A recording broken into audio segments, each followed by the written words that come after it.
От издательства.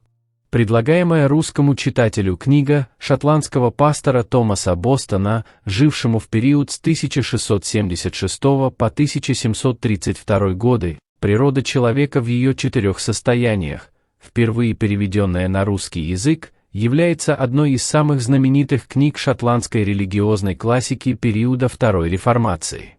Чтобы облегчить понимание важнейших истин, изложенных в книге и относящихся к спасению человека, мы приводим краткую историческую справку относительно Первой и Второй Реформации. Главные принципы Реформации. Единственным источником вероучения является Библия. Спасение достигается личной верой, которая опирается только на милость Божью.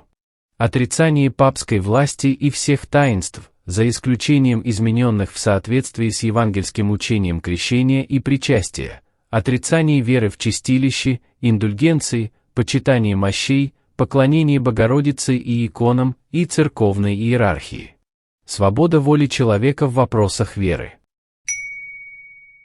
Как известно, в XVI веке, сначала в Германии, а потом и в других странах Европы, возникло мощное религиозное протестантское движение, называемое Реформацией и связанное с именами Лютера, Кальвина, Цвингли и других известных церковных деятелей.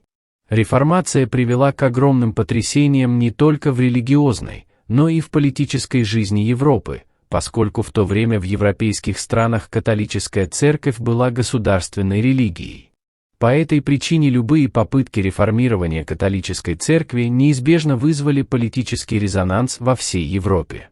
На этой почве в Германии вспыхнула настоящая война, пламя которой впоследствии перекинулось и на другие европейские страны, что привело к повсеместным опустошениям. Война с непродолжительными перерывами длилась почти 100 лет и закончилась только в 1648 году подписанием Вестфальского мира.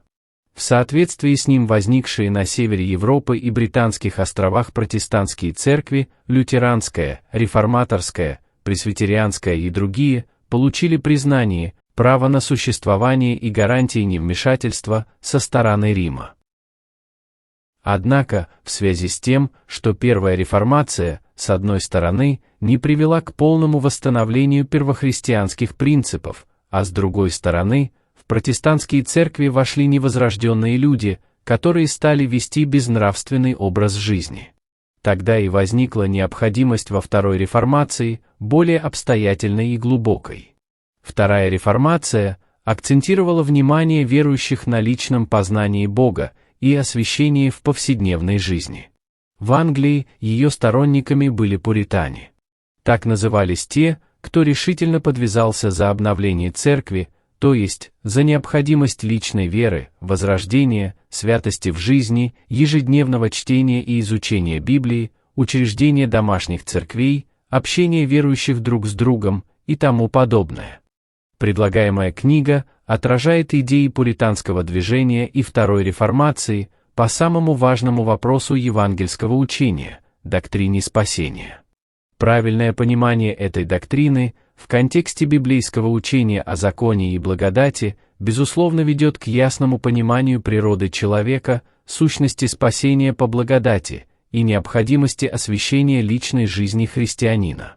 Мы верим, что эта аудиокнига принесет большие благословения слушателю, благодаря глубине и силе изложения важнейших евангельских истин. Братство независимых церквей и миссий евангельских христиан-баптистов Украины.